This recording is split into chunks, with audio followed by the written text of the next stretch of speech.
கர்த்தருடைய நாம மகிமைப்படுவதாக. ஆண்டவரும் அருமை இரட்சகருமாகிய இயேசுவின் நாமத்திற்கு மகிமை உண்டாகட்டும். இந்த நாளிலே தேவன் நம்மோடு கூட பேசும்படிக்கமா பரிசுத்த ஆவியானவரை எங்களோடு பேசுங்க. இயேசுவின் நாமத்தின் பிதாவே. நாம் எடுத்து வாசிப்போம் எஸ்ரா 7ஆம் அதிகாரம், அதுல 27ஆம் வசனத்தோட வாசிப்போம். 7:27. எருசலேமில் உள்ள கர்த்தருடைய ஆலயத்தை அலங்கரிக்க இப்படிப்பட்ட யோசுவாவை ராஜாவின் இருதயத்தில் அருளி, ராஜாவுக்கும் அவருடைய மந்திரிமார்களுக்கும் ராஜாவின் கைக்குள்ளே பலத்த எல்லா மகப்பிரபுக்களும் முன்பாக எனக்கு தயவு கிடைக்க பண்ணின எங்கள் தேவன், எங்கள் பிதாக்களின் தேவனாகிய கர்த்தருக்கு ஸ்தோத்திரம். தயவை உண்டு பண்ணுகிற தேவன்.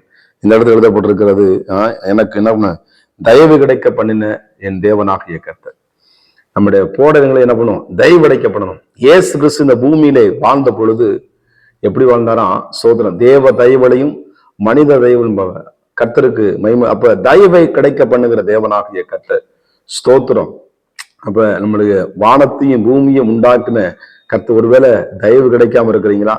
இந்த காலை வேளையில என் தேவனாகிய கர்த்தர் உங்களுக்கு தயவு பாராட்டுகிற தேவன், கிருபை பாராட்டுகிற தேவன், இரக்கம் பாராட்டுகிற தேவன், மன்னிப்பை தருகிற தேவன். எனக்கு அருமையான தேவன். நோவாவுக்கோ கர்த்தருடைய கண்களிலே கிருபை கிடையாது, தயவை உண்டு பண்ணினான். ஸ்தோத்திரம். அந்த 8 பேர் என்ன பண்ண பேழையில பாதுகாக்கப்பட்டாங்க. ஸ்தோத்திரம். தேவர் முர்தகா, எஸ்தர் அந்த இடத்துல ராஜாவுடைய கண்கள் தயவு கிடைக்க பண்ணினா. எத்தனையோ பெண்கள் இருந்தாலும் அந்த பெண்ணுக்கு என்ன பண்ண தயவு கிடைக்க பண்ணின தேவனாகிய கர்த்தர். அவ பாருங்க, அந்த எஸ்தர் ராஜாச்சி அந்த அரண்மனையில் என்ன பண்றான்? அவள் உத்தமமாய் தன்னுடைய ஜனங்கள் குலம் அழிகிறது என்று ஆண்டவரை நோக்கி பார்க்கும் பொழுது தேவன் அப்படின்னா ராஜாவுடைய கண்களையும் தயவு பாராட்டினார், தேவனும் அவளுக்கு தயவு பாராட்டினார் என்று எழுதப்பட்டிருக்கிறது. முர்தகாய் எத்தனையோ, அதே மாதிரி ஆமா எத்தனையோ திட்டம் பார்க்கிறோம். ஆனாலும் தேவன் எல்லா இடங்களும் தயவை உண்டு பண்ணுகிற தேவனாகிய கர்த்தர். உங்கள் வழிகளெல்லாம் உங்கள் தேவனாகிய கர்த்தரை நினைத்து கொள்ளுங்கள், உங்கள் பாதைகளை அவர் செவ்வைப்படுத்துவார். இன்னொன்னு எழுதப்பட்டிருக்கிறது, உன் கால் சிக்கி கொள்ளாதபடி அவர் என்ன பண்ணுவாராம்? காப்பார் என்று எழுதப்பட்டிருக்கிறது. எனக்கு அருமையான தேவனுடைய தயவை உண்டு பண்ணுகிற தேவனுக்கு என்ன செலுத்தணும்? ஸ்தோத்திரம் செலுத்தணும். இன்னைக்கு நம்ம ஸ்தோத்திரம் சொல்லுவதே என்ன பண்றோம்? மறந்து விடுகிறோம். எனக்கு அருமையான தேவனுடைய பிள்ளைகளே, ஸ்தோத்திரம் செய்வதே தகும் என்று எழுதப்பட்டிருக்கிறது. ஸ்தோத்திரத்தினால என்ன கிடைக்குங்க? தயவு கிடைக்கும், கிருபையும் கிடைக்கும். கர்த்தருக்கு மகிமை உண்டாகும். ஏதோ நம்ம பேசுறோம், ஆனா ஒரு நாளைக்கு நம்ம எத்தனை ஸ்தோத்திரங்களை தேவனுக்கு மகிமைகளை செலுத்துகிறோம், நம்ம பலிகள் செலுத்துறோம். ஆனா மனதார நம்ம என்ன பண்றோம்? சில பேர் என்ன பண்ணா, டே அப்பா அப்படின்னு சொல்ல உட்காருவாங்க. என்ன வெயில், என்ன வேலை அப்படின்னு சொல்லுவாங்க. இயேசுவுக்கு ஸ்தோத்திரம் உண்டாவதாக, அப்பாவுக்கு ஸ்தோத்திரம் உண்டாவதாக அப்படி சொல்லி பாருங்க. அந்த வாயில் அந்த வார்த்தையில் என்ன பண்ணுங்க? எத்தனையோ காரியங்களை உலகத்துல ஜனங்கள் என்ன பண்றாங்க? உச்சரிக்கிறாங்க. ஆனா ஸ்தோத்திரத்தை நீங்க அதிகமா உச்சரித்து பழகுங்க. உங்களுக்கு தேவன் என்ன பண்ணுவாருங்க? தயவை உண்டு பண்ணுகிற தேவனாகிய கர்த்தர். அநேக இடத்துல என்ன பண்ணும்? பாவங்கள் இன்றைக்கு பெருகி கொண்டிருக்கிறது. ஸ்தோத்திரம். அநியாயங்கள், அக்கிரமங்கள் தலைதூரிக்கு பயங்கரமாய் ஆனாலும் அந்த இடத்துல தயவு கிடைக்க வேண்டும் என்று சொன்னால் தேவனாகிய கர்த்தருக்கு மகிமைகளை நாம் செலுத்த வேண்டும்.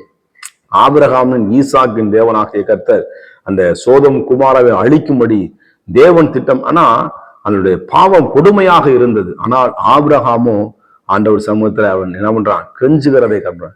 ஆண்டவர் தயவு பாராட்டினார் லோத்துக்கு, லோத்தின் மனைவிக்கு. ஆனா என்ன பண்ணாங்க? சரியா அந்த தயவை அவங்க என்ன பண்றாங்க? பாதுகாக்க அதை என்ன பண்றாங்க? அதை உதாசீனப்படுத்துறான். தேவன் தயவு பாராட்டுகிறார். கிருபையாய் தந்த வாழ்வு, கிருபையாய் கொடுத்த நாள்.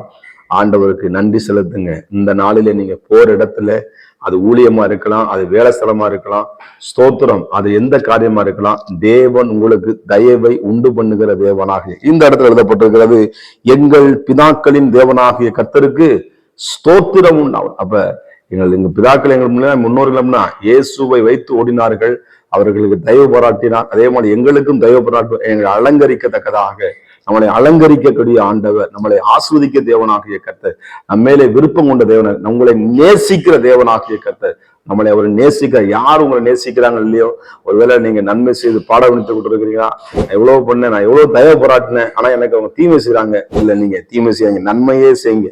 கர்த்தருக்கு சோதரம். தீமையை நன்மையினால வெல்லுங்க. கவனமா இருங்க, ஜாக்கிரதையா இருங்க, எச்சரிக்கையா இருங்க. ஏசு சீக்கிரமா பூமிக்கு வரப்போற, அவருக்கு மகிமையில செலுத்தி தயவு ஆண்டவர் சமூகத்துல கேட்டுக்கொண்டே இருங்க. கர்த்தர் நிச்சயமாக குடும்பத்தை வேலி அடைப்பார் என்பதில் எந்த விதமான சந்தேகம் இல்லை. தேவனிடத்துல தயவை கேட்போமா? பரிசுத்தமும் கிருபை நிறைந்த நல்ல தகப்பனே, எங்களுக்கு தயவை உண்டு பண்ணுவதற்காய் ஸ்தோத்திரம். இந்த நாளை கூட்டி கொடுத்த இந்த ஒரு நாளுக்காக நன்றி செலுத்துகிறோம். கடந்த நாட்கள் முழுவதும் கண்மணி போல கிருபையாய் பாதுகாத்த தேவன் இந்த புதிய நாளை தந்திருக்கிறீங்க. எங்களுக்கு ஒரு இடத்துல தயவு கிடைக்க பண்ணுங்க. உங்களுடைய பிள்ளைகளுக்கு தயவு கிடைக்க பண்ணுங்க. அற்புதங்களை செய்யுங்க. இந்த பிள்ளைகள் வாழ்ந்திருக்கட்டும், சுகித்திருக்கட்டும். இயேசுவின் நாமத்தின் பிதாவே.